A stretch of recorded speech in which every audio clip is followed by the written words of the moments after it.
Yeah. Yeah. If it happens again, I'll go back and check it out. Christine said not to move it. Yeah.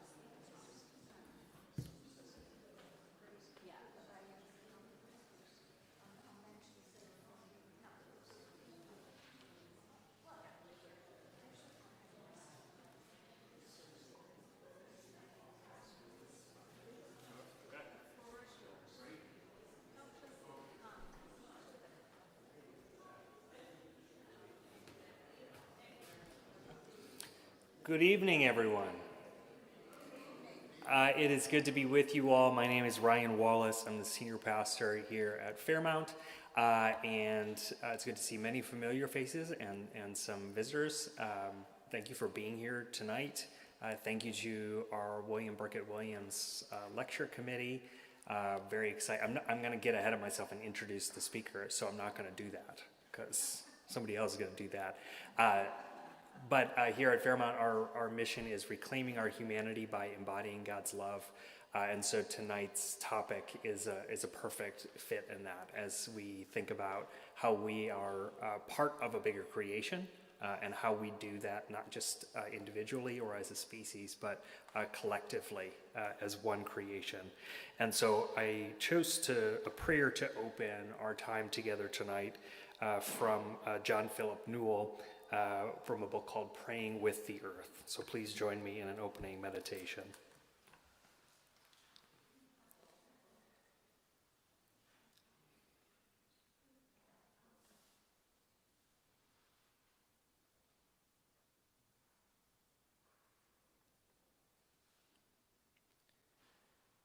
For everything that emerges from the earth, thanks be to you, O God.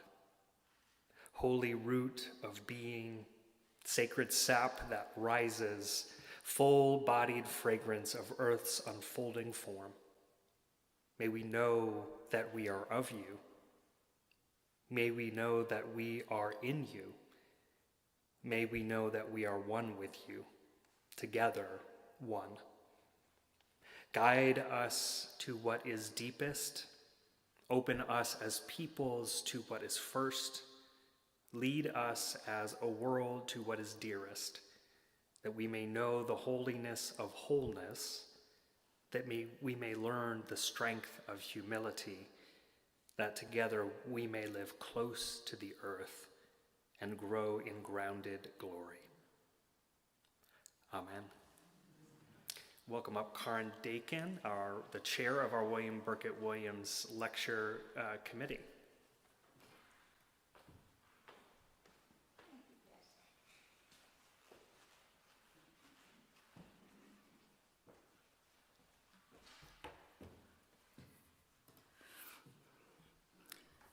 William Birkett Williams was a first lieutenant who served as a fighter pilot in the U.S. Air Force and was lost in action in Libya on January 11, 1943. His parents, Birkett and Edna, established a lecture fund at Fairmount Presbyterian Church to serve as a memorial to their son. The first lecture was held in 1952, and today the 61st lecture will be presented by Dr. Leah Rampy, expert in the wisdom of trees. You should have received a note card as you were entering, and that note card is for you to write any question you may have, and it will be collected because there will be a Q&A after the presentation. Alicia Ashburn will now introduce Dr. Rampy.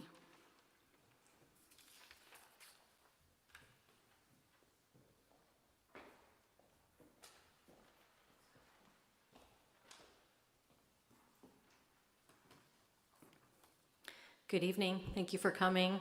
I've had the wonderful honor of leading a 6-week book study on Leah and Beth's book, and I think my favorite one was just this past Monday. We just keep going deeper and deeper. Thank you to those of you who are here tonight from that group and for all you've taught me. When Leah and I met, when I had just spent a year and a half doing faith-based advocacy in Washington, D.C. And while I cherish the time that I spent there, working for the nonprofit organization Sojourners and my wonderful colleagues, that cutthroat world of national level advocacy had just nearly eaten me alive. And I was exhausted, my soul was depleted, and I was in deep need of reflection and appreciation for why I had started doing work at this intersection of faith and nature so many years before. Enter Dr. Leah Rampy and our fellow board members at the Center for Spirituality and Nature. Founded by Leah's longtime friend and co-author, Beth Norcross, the center is a nonprofit dedicated to providing opportunities for deepening our spirituality through nature and through loving relationships with the earth. Think regrounding, think reorienting, think healing, think community. So in this community of board members of this small nonprofit, I found no name dropping, no ego fluffing, no agenda-centered mode of operation, just pure presence, pure wisdom, pure grace, pure compassion. And in a world where everyone wants to feel seen and heard, I was surrounded by these lovely souls who not only shared common values and a desire to do work at this intersection, but also people who wanted to truly get to know one another's hearts and listen to each other's ideas and experiences. And no one exemplifies that better than Leah. I just knew right away I wanted to get to know her even more. She's centered, she's empathic, she's wise, she's intuitive, she's deeply spiritual. One might say that like a majestic, flourishing oak or redwood, Leah is rooted. She's grounded. You'll find that tonight. She's gorgeous inside and out. So I won't be reading her bio to you from the program. You can do that for yourself, and I encourage you to do it. She's a prolific writer. She's a superb leader, a founder, and so much more. But I hope that I've given you a picture of the core who Leah is, a humble and gracious and ever so loving and down-to-earth person who I'm honored to call not just a mentor, but also a friend. Please join me in welcoming Dr. Leah Rampy.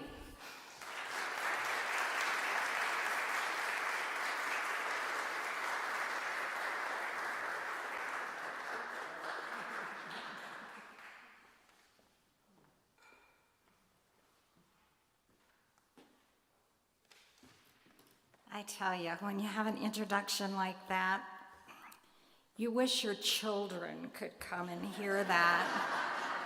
So they had a sense of how wise you are as you keep trying to tell them. But somehow it doesn't land that same way. I do thank you. Thank you very much for that beautiful introduction, Alicia. I am grateful for your friendship, for your warm welcome, and your support.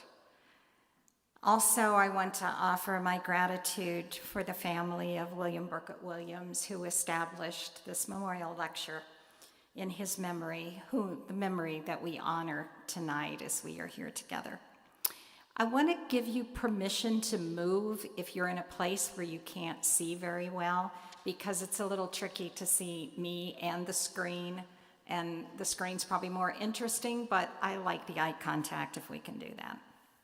So feel free to move while I'm doing this. Also to say a deep thank you to the committee who did so much work in organizing this lecture for this, and I'm sure for many past and future ones as well. I am really happy to be here. I'm so glad you're here. This is the kind of conversation I love having, and it's a topic that is very near and dear to my heart. So thank you for being here to share it with me.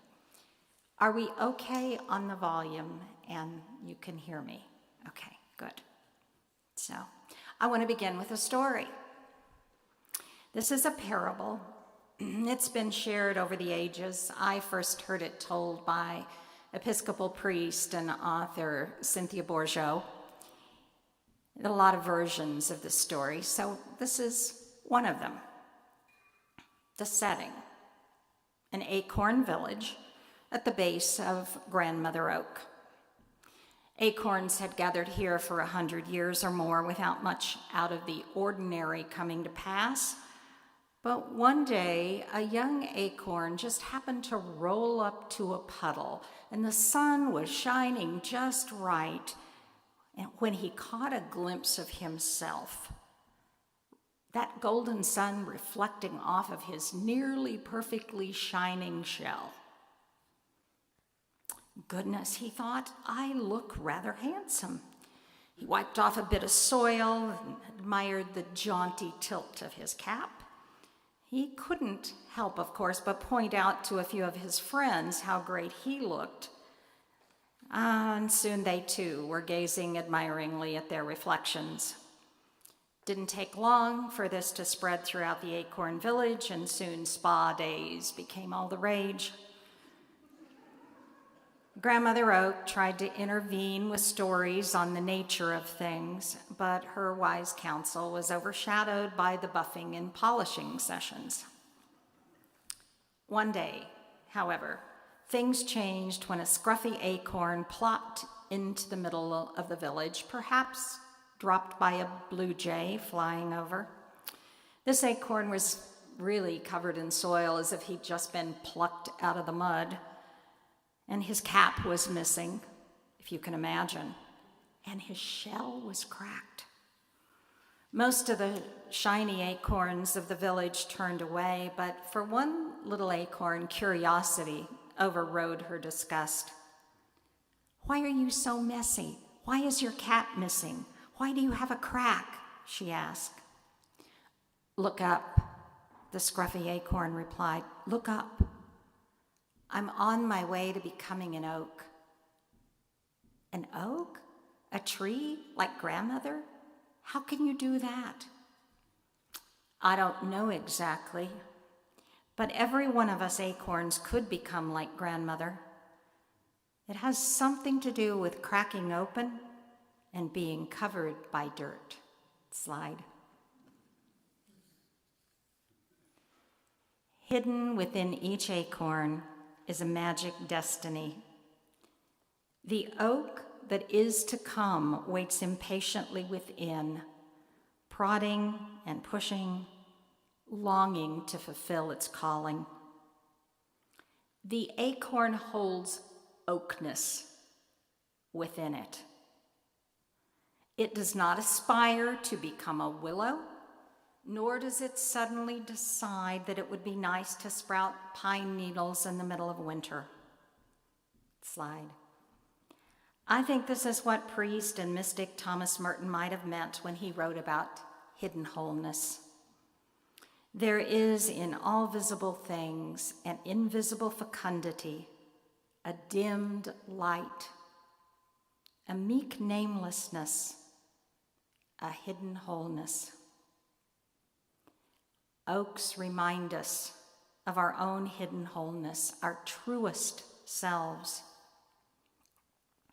Our souls harbor our true essence, who we are without the layers of expectations, judgments, circumstances that reshaped us.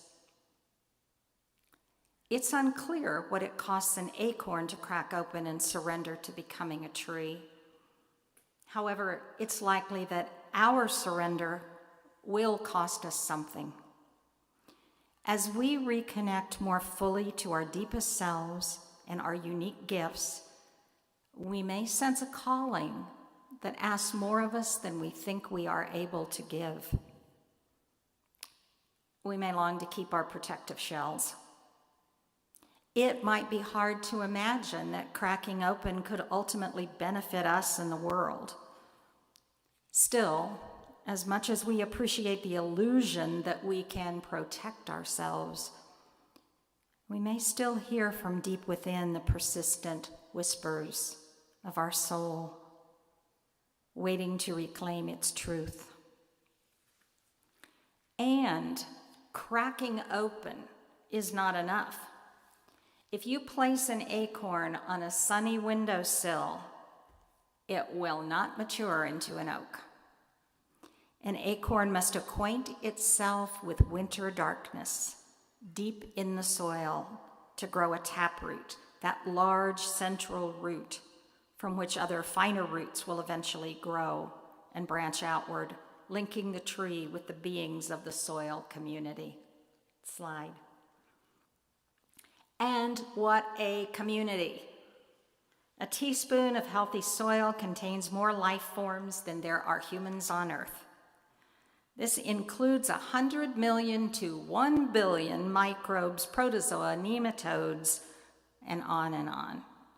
Soil is a community, a living entity, a diverse ecosystem that's one of the most complex on the planet, and it's all right beneath our feet.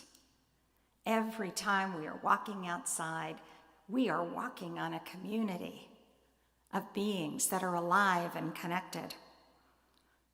Ground, soil, humus, human. You might even recall that the well-known 20th century theologian Paul Tillich referred to God as the ground of our being. Our life journey invites us to open to our deepest, truest selves.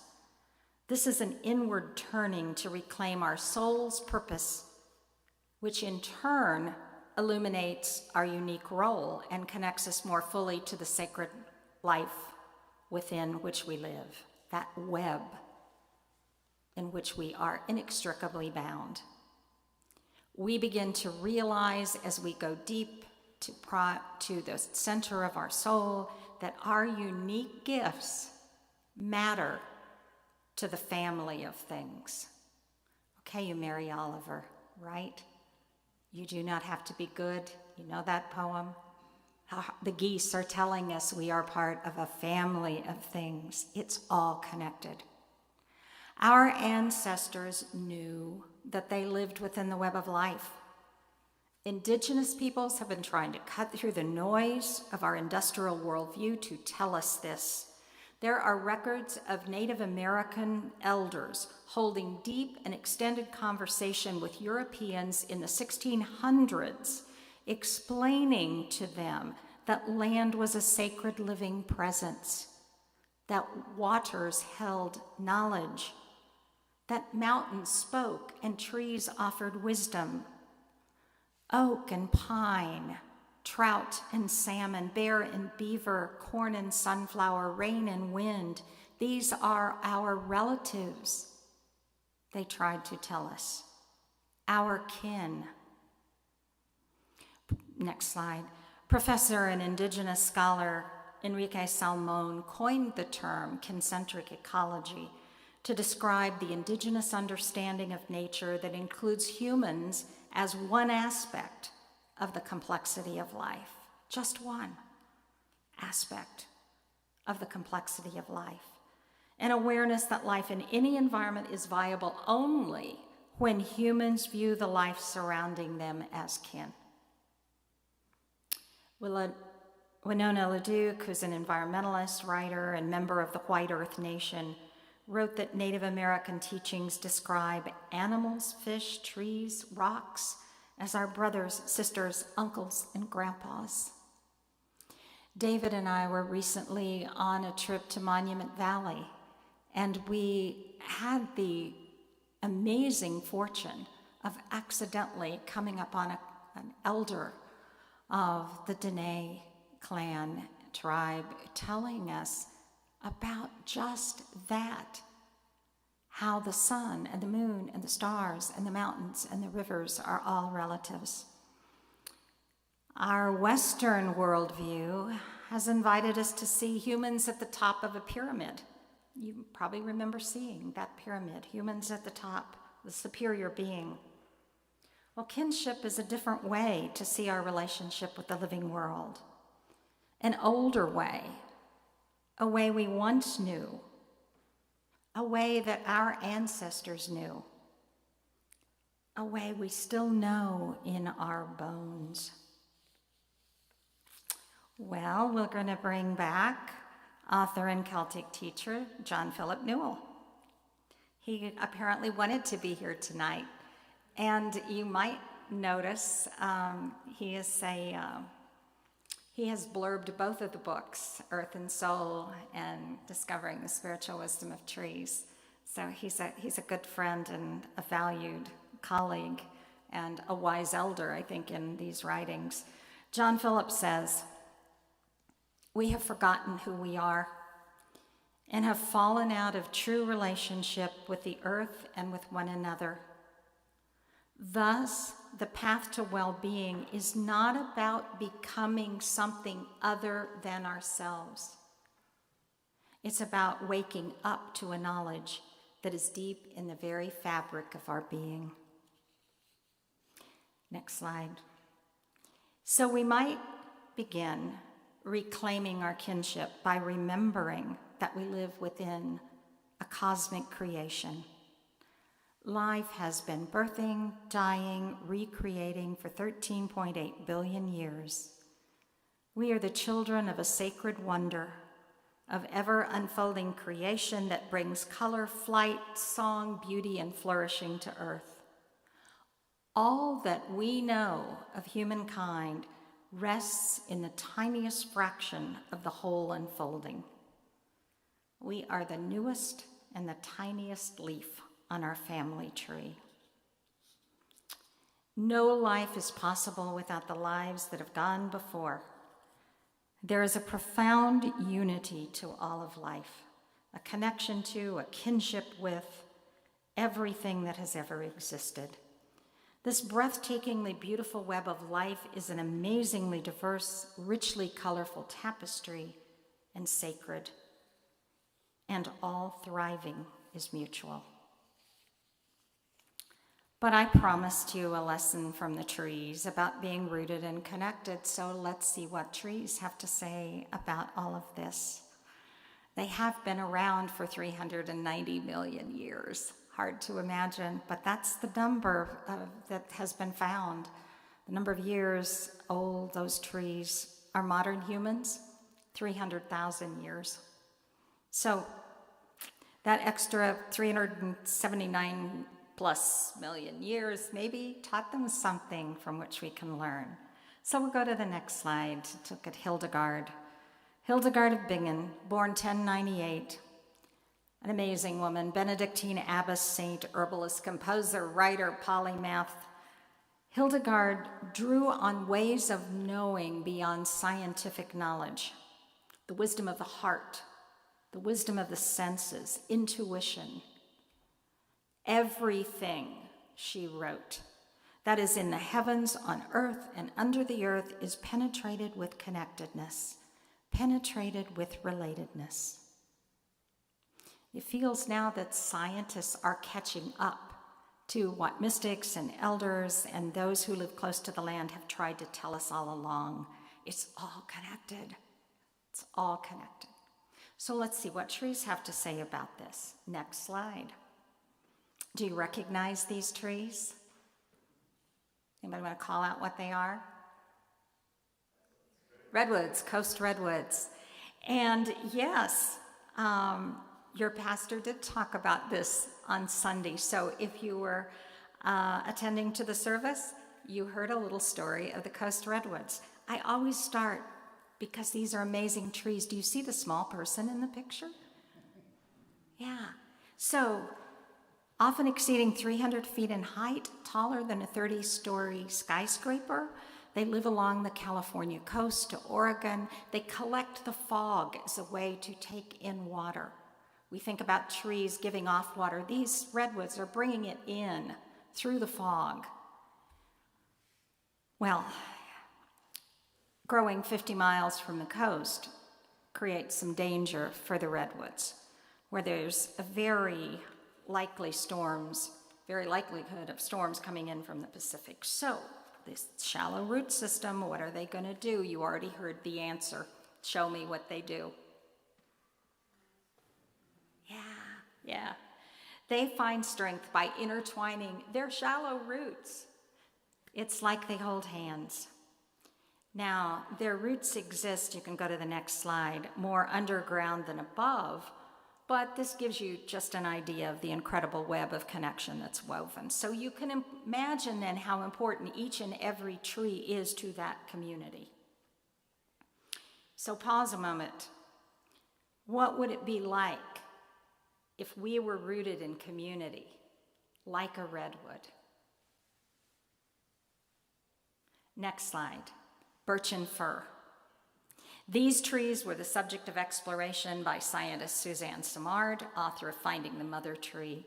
She was fresh out of college. She went to work for the Forest Service in British Columbia, where they clear-cut the areas of trees they did not want so that it would give an edge to those they did. Paper birch, they didn't like those trees. They were no good for the timber industry. They wanted the Douglas fir. Paper birch have leaves, right? They're deciduous trees. Maybe they're going to cover up the birch tree in the summertime, so that the Douglas fir will not be able to photosynthesize. Cut them down. Yet Simard observed that the firs weren't thriving as expected, and she grew up among these forests in British Columbia. So she was troubled by this, and she kept feeling that there was some relationship between birch and fir that the foresters were missing. Eventually, she went back to the university, worked on her PhD, and conducted field research to try to get at the answer to this question. Next slide. What she discovered was that when the birch shaded the fir in the summer, the birch was also sending nutrients to the fir as if to make up for being shaded. But in the fall, when the birch dropped their leaves, the fir, still photosynthesizing through the needles, sent nutrients back to the paper birch. The trees were collaborating for mutual benefit through a mycorrhizal fungal network. The fungal network that goes out and mines minerals from the rocks that the trees need and trades them for sugars that the trees are producing through photosynthesis. Hundreds of trees are connected through this network, exchanging nutrients, water, and even warning messages that insects are attacking. Pull out your chemical arsenal. The oldest trees, mother trees, can maintain connections with over 400 others. Also, 90% of plants participate in this fungal network. Next slide. When Simard's research was published in the journal Nature, they gave the article prominence and cover billing with the words "the Wood Wide Web." Simard wrote, "The forest is a single organism wired for intelligence and care." Well, there's something to reflect on. What would it mean for us to be rooted and connected like birch and fir? To really be part of the web? Or might we think and act differently if we realize that we already are? Next slide. Let's go to the old-growth beech forests in Germany. Any of you follow the work of Peter Wohlleben, who wrote The Hidden Life of Trees, The Power of Trees, many other books about trees. In any forest, water and light are not equally distributed. It makes sense, some will have more, some will have less, making it difficult for all to produce nutrients at the same level. Yet researchers, when looking at this old-growth beech forest, found that all the trees in this forest have the same level of photosynthetic carbon that enables them to thrive. How could that possibly be? Well, it seems that those who have more are sharing with those who have less, so that all maintain their health. Now, sharing nutrients with others doesn't make a lot of sense, does it, if you think like a single tree? It does if you think like a forest. When a forest loses trees, the open space allows the sunlight to penetrate, the ground dries out. The whole forest is losing moisture. More shrubs grow. There are spaces for deer and other animals to come in, harming the small trees. Overall forest health depends on the forest remaining intact. You can remember that as you read about the inroads, literally, we are making into forests. Even the weakest members matter. Well, here's a thought question. Can we see ourselves as both tree and forest? Can we recognize that we're both individual and collective, that we are part of community? Does that change anything about the way we might think or act? Next slide, Scots pines. They can live for 600 to 700 years in a healthy forest. If they're alone, they live half that time. In the forest, the older trees care for the young saplings by sending nutrients to them. And when a tree is elderly, and if any of you would like to consider yourself elderly, this is a lesson you want to send to your children here. Tell them about these Scots pines. When a tree is elderly and more susceptible to loss, they're supported by the community that shares with them. In an old-growth pine forest, all generations matter. Author Ben Rollins, who traveled the boreal forests around the world, spoke of the sadness he felt when he came upon a lone pine. And indeed, Native Americans tell stories of solitary pines whispering to them of loneliness, asking people to plant companions nearby. So you might consider, is there a lesson from the pines that you would want to tuck into your heart? Next slide. The eastern cottonwood is a tree I grew up with and loved. Any cottonwood fans or cottonwoods in your yards? No? It's a keystone species, one that plays a critical role in sustaining an ecosystem. So when you start worrying about all the cotton flying around, you can start feeling better about some of the things that the cottonwood offers the entire food web. Catkins support insects. There are approximately 300 species of butterflies and moths. Species, not individuals. 300 species of butterflies and moth that lay eggs on the leaves. And these insects, these caterpillars, provide proteins for the yellow-rumped warbler, the Tennessee warbler, the house wren, those amazing birds that come on their epic migration thousands of miles from Central and South America. Of course, this is just the beginning of the exchanges that occur, for we know that trees support myriad of insects, plants, birds, animals, providing shelter, shade, and food. Everything, Hildegard says, that is on the heavens and under the earth is penetrated with connectedness, penetrated with relatedness. Next slide. More than a group of trees, forests are a community. Living, intelligent, connected community of kin. Yet we find ourselves increasingly rooted and connected. It becomes more challenging to ignore the cost of looking away from the impact of our thoughts and actions. So perhaps we might consider seeing our relationship with Earth as a gift exchange, if you will, a loving and collaborative giving and receiving of respect and care. Next slide. The gifts of the forest. Well, I could, and I would really love to go on and on about this because this is one of my favorite topics. Forests have an incredible gift for the entire Earth, but I'll try to keep it brief. They cool the environment, the shade, the evapotranspiration. Research from the EPA suggests that shaded surfaces can be 20 to 40 degrees cooler than the peak temperatures of unshaded materials. They clean the air. Pastor Lindsay mentioned that on Sunday. The spruce, the pine, the red maples are all filtering out pollutants. Trees are critical to the small water cycle. I learned small water cycle in school, and it was not very exciting or impressive, but let me tell you, since you start talking about forests, I'm like waking up to the importance of that small water cycle.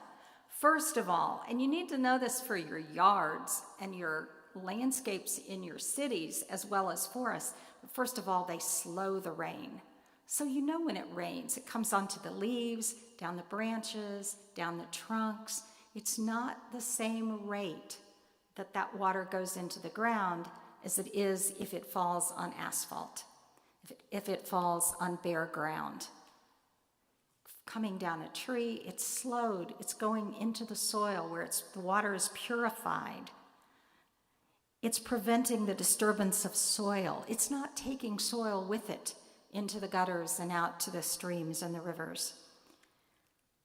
The rain then can soak into thirsty plant roots, letting the excess then flow on to replenish underground streams and aquifers. Our aquifers are drying. Too much runoff, you get both floods and droughts. Why? If the water's not soaking in, it is not replenishing the soil. It may rain hard, it runs off, you still end up having a drought. Trees bring rain. I didn't know this. Trees bring rain. They release water vapor and bacteria through their stomata, and in the larger the forest, the greater the transpiration.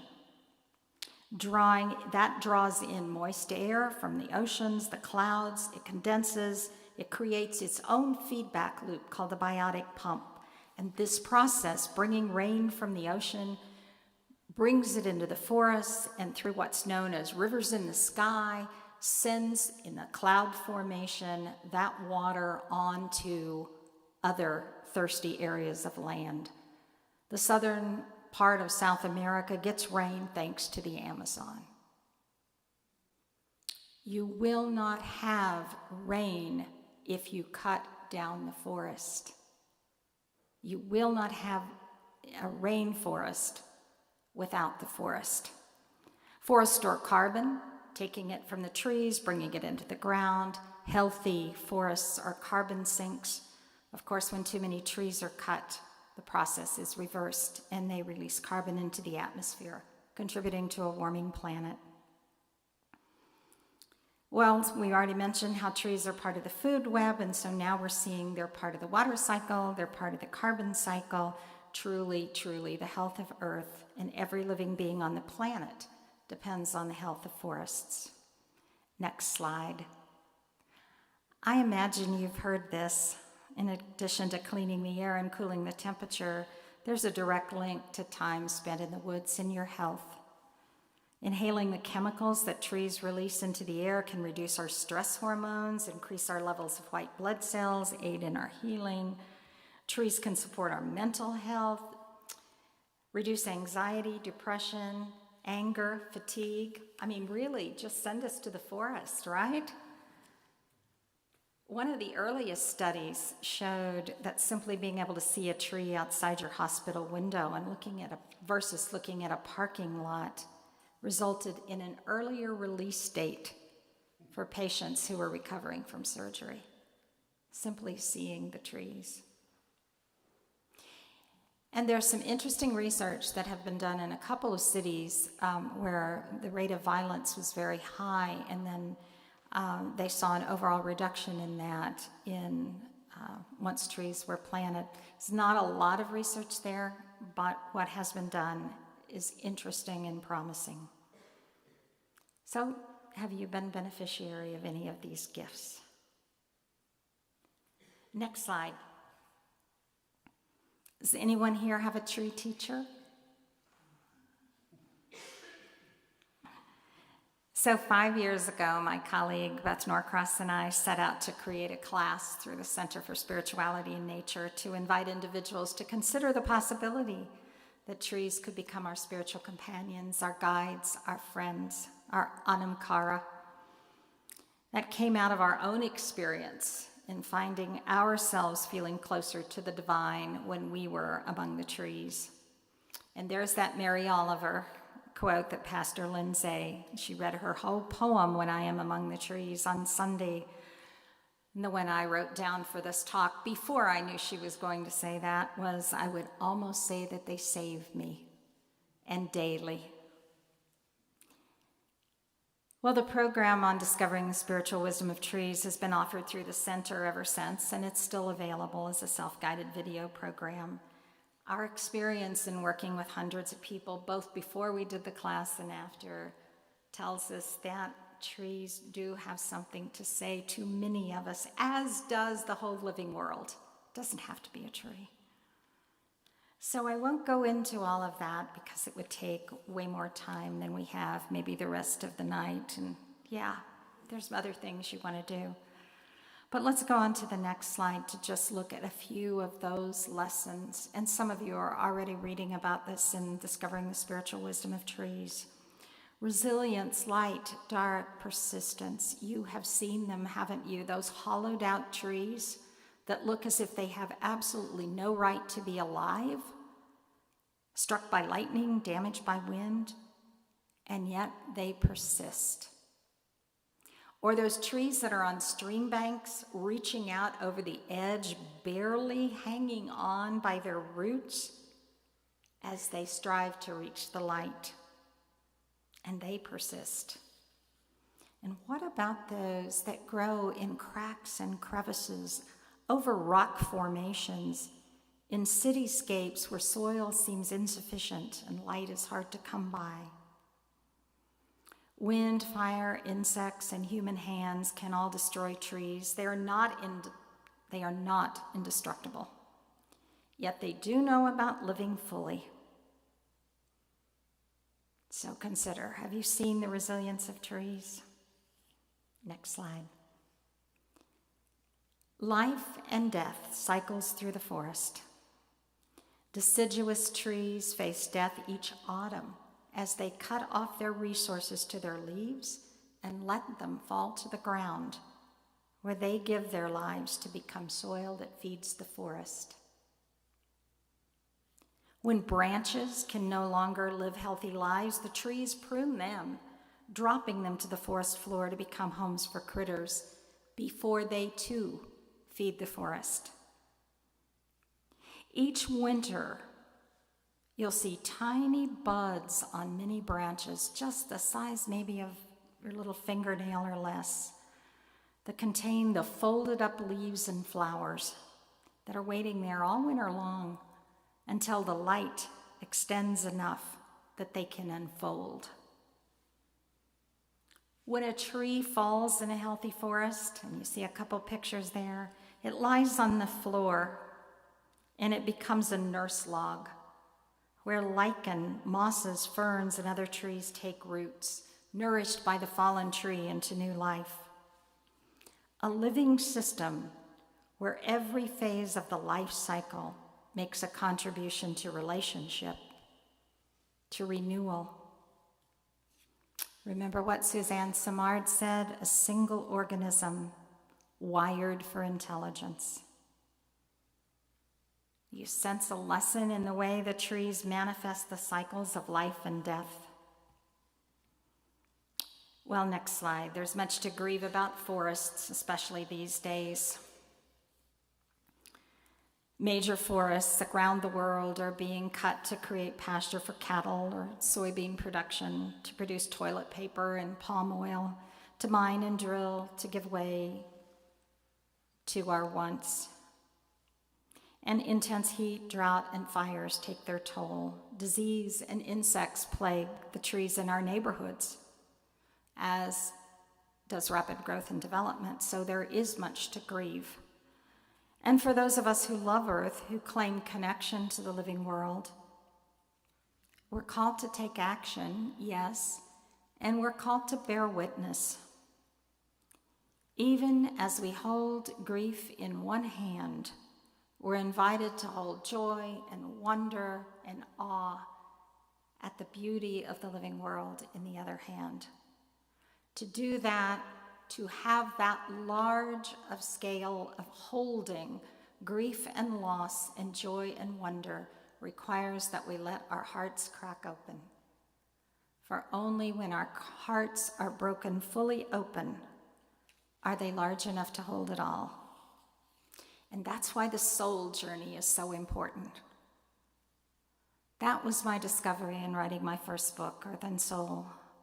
to become the fully alive, deeply connected person we're called to be, invites us to all of this, especially in these times when we're living on the edge. Yes, it is tempting to want to dull our senses. And please know that I'm not saying you need to look full in the face of the grief and loss every moment of every day. I am saying you need to restore yourself with joy and wonder and awe and beauty.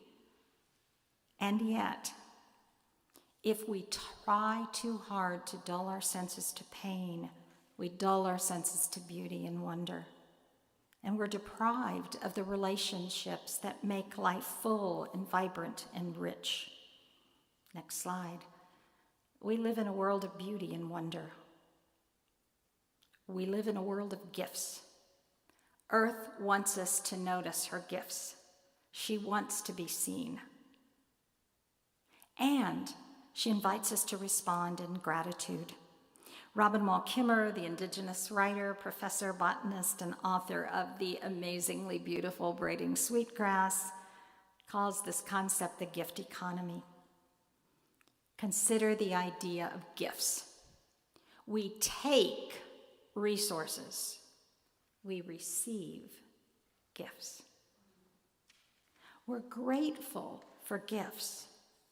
We feel we are owed resources. Think of that difference. Gifts given and received establish a relationship. If you bring me some blueberry muffins that you have made, I am grateful for them. If I buy a package in the store, I may pay little attention to where they came from. What if we consider the plants in our garden to be among our kin, offering gifts of substance that keep us alive? Or remember that the river that is part of our watershed is what we drink. The gift of water is in us right now, nourishing our body. That's a relationship. It's communion. Kimmerer writes, if our first response to the receipt of gifts is gratitude, then our second is reciprocity, to offer a gift in return from the depths of our gratitude. I might weed or water or create a bee-friendly habitat or maybe take indirect action, donate to a local land trust or hang my laundry in the sunshine. I have been given gifts, soul gifts, to share with the living world. The question is, what is mine to do? Gratitude and reciprocity multiply with every exchange, their energy concentrating as they pass from hand to hand. It's truly a renewable resource. Can we imagine emulating the generosity of Mother Earth? Birch and fir, cottonwood, butterflies, and birds. What if we lived in that way? I confess it's not yet a habit for me. Yet I long to live in a world of gifts, participating in that flow of giving and receiving.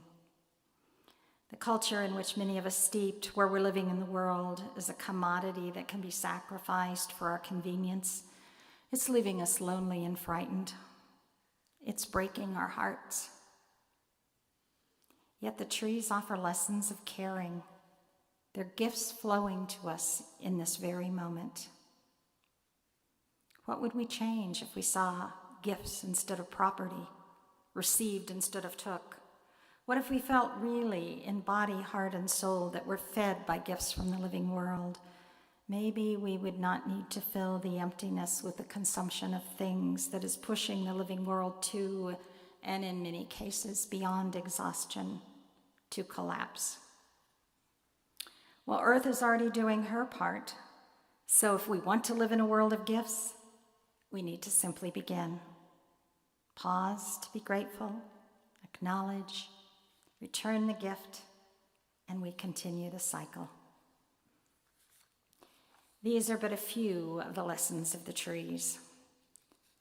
Root deeply, cracking open to the true essence of who we are, our truest selves, rooted, grounded in this living world, the literal ground of our being. Reweave relationships, remembering we're a leaf on the family tree, that we are nature, kin with all in the living world. We are invited to a deeper connection than we have yet experienced. The world is waiting for this connection. Care. The lessons of trees are not about deprivation, but enoughness. Not taking more and more in an attempt to fill the hole in our soul, but about receiving in gratitude what we need and joyfully offering of ourself and our service in return. Rooted, connected, caring, fully alive in a world of gifts. Thank you.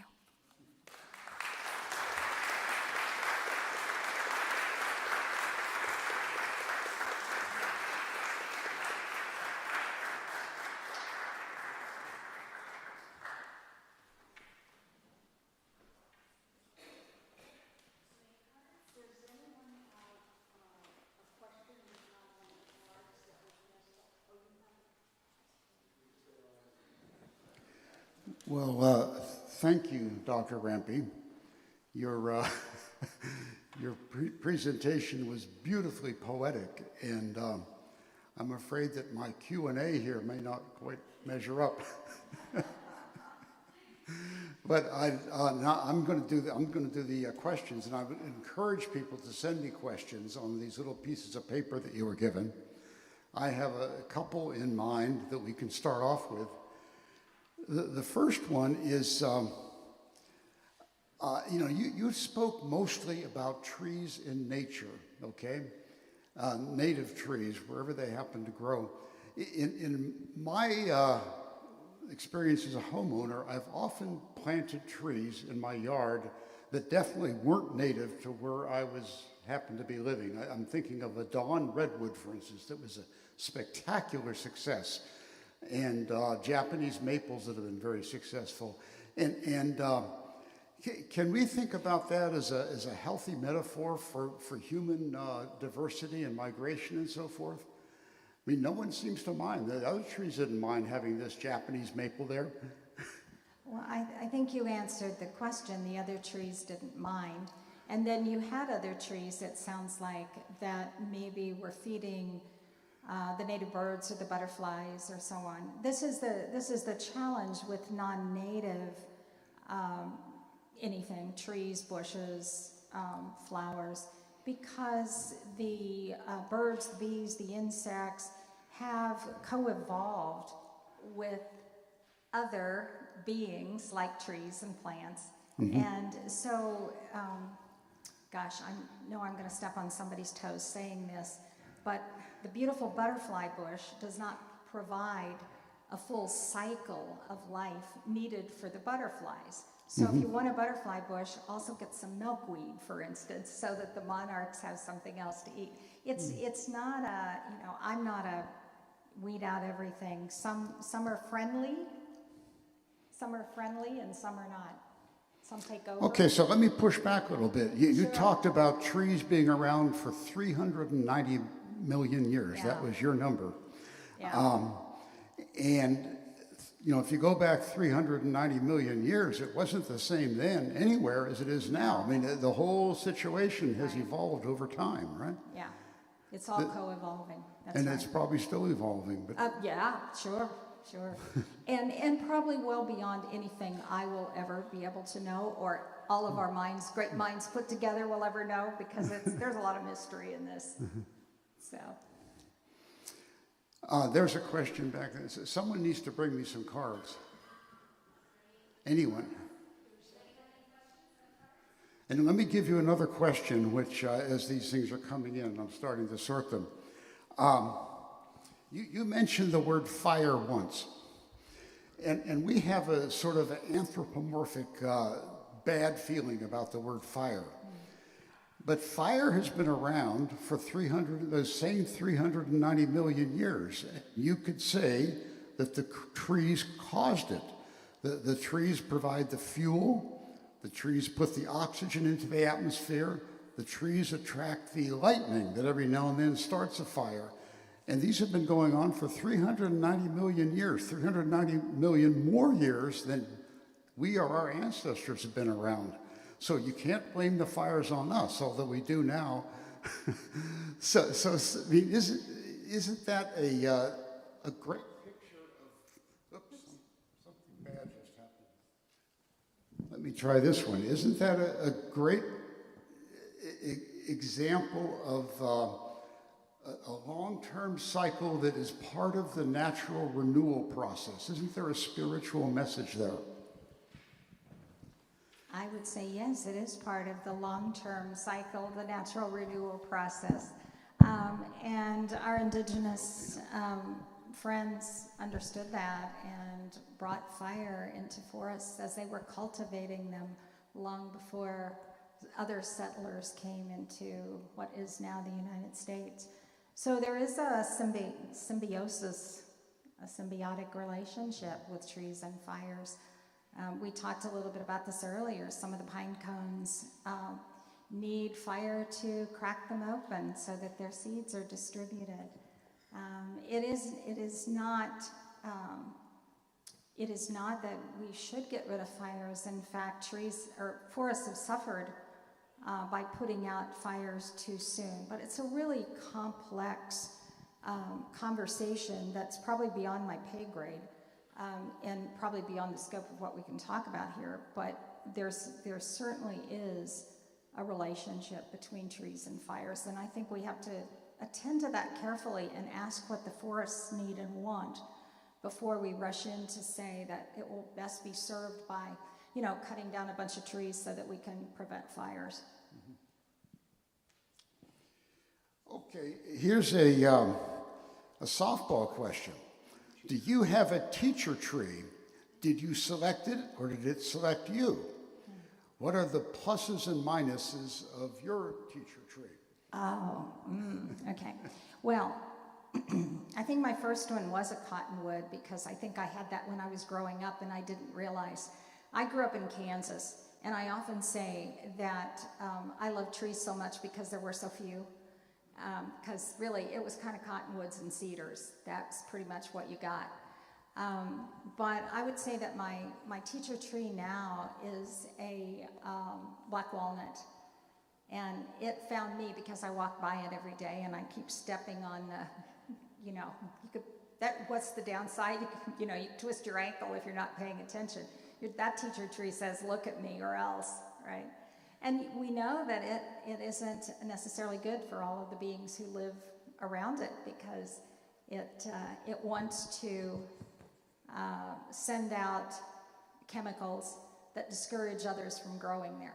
Doesn't bother all the trees, paws don't mind it, but there certainly are many trees that don't like being near. I sort of thought that I think I wrote this somewhere, so maybe that was in the trees book or maybe it was in Earth and Soul, but I sort of thought that somewhere the way those nuts are wrapped up was a good metaphor. They've got that layer of green gunk on the outside, and if you pick it off, your hands you're all nodding, I know, your hands are all turning black to get to the really hard shell that we're used to. And then as a kid, I remember having this tree growing in our yard, and in the wintertime, we had to sit around we didn't have a fire, but we had to sit around picking the nuts out so that Mom could make nut bread. They're a mess. They're hard to get out. So it's a prickly thing, which I kind of thought maybe was my message. Why are you all wrapped up? What is it you're disguising? What do you need to maybe not be so competitive about? Where do you need to be a little less covered over? They've all got stuff. They've all got stuff. Okay, here's another one. I'm going to answer this one first. How did you originally become enthralled with nature? And I'll say that for myself, I grew up in the mountains of western Pennsylvania. I tell my wife I'm a mountain man.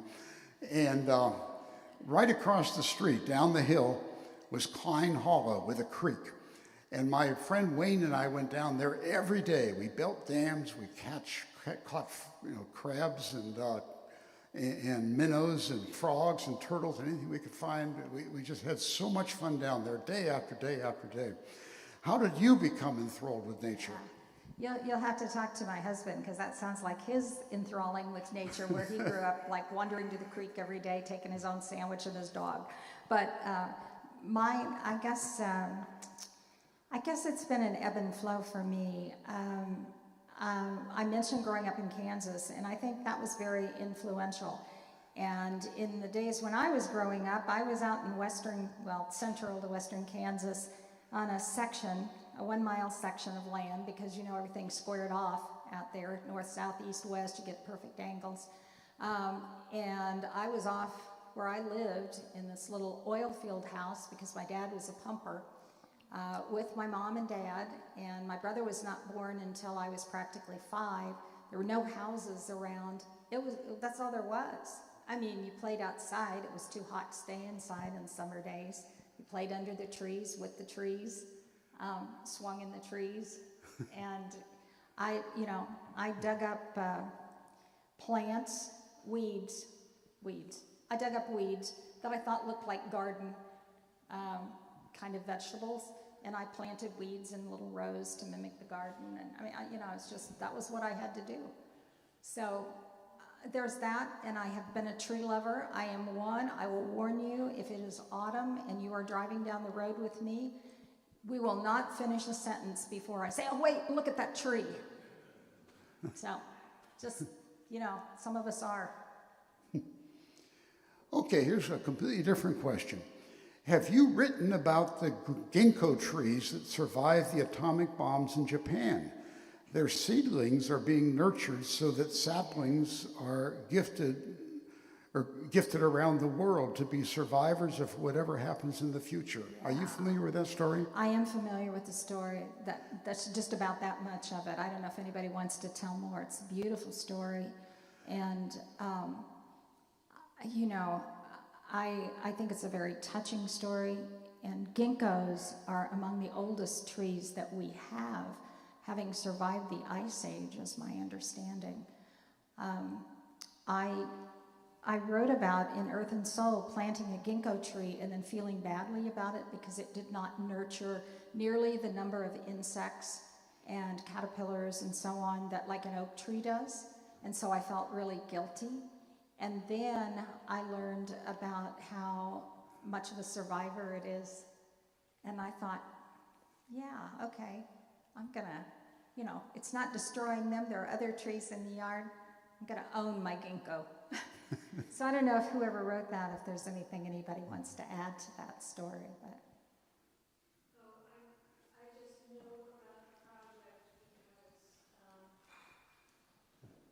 I just knew about the project because Oberlin College was selected as a partner and received a large sapling as a gift, and there was a big ceremony.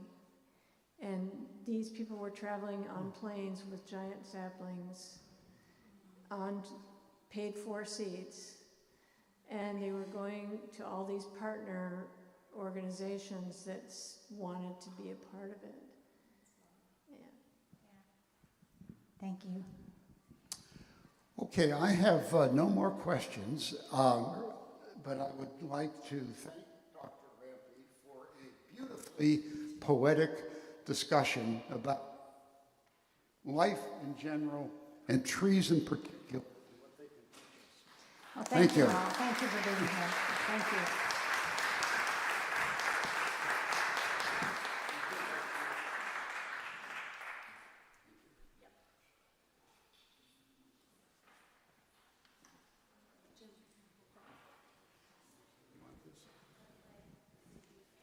I have a few people I'd like to thank for helping make this program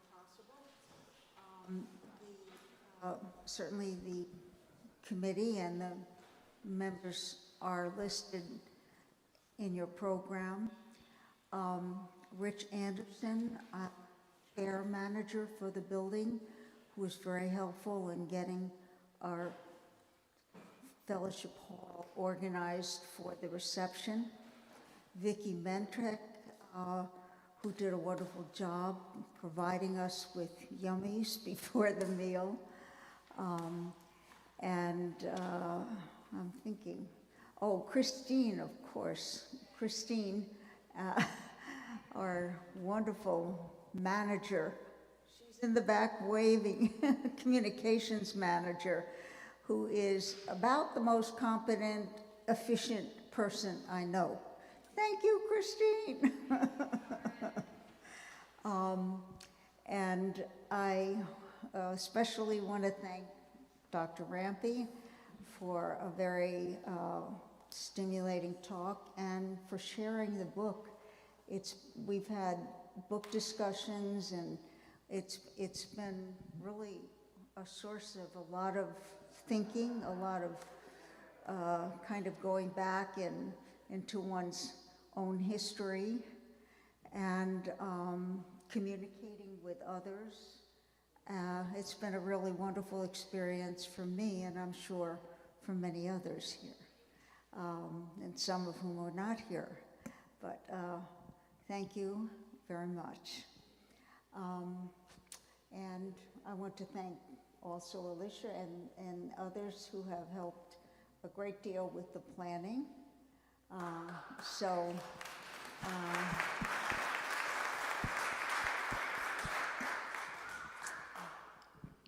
And I want to thank the attendees here who were also provided questions for the Q&A, and that's always helpful. And it's a way to participate in the presentation, so thank you. I'll have to say goodnight. Thanks for being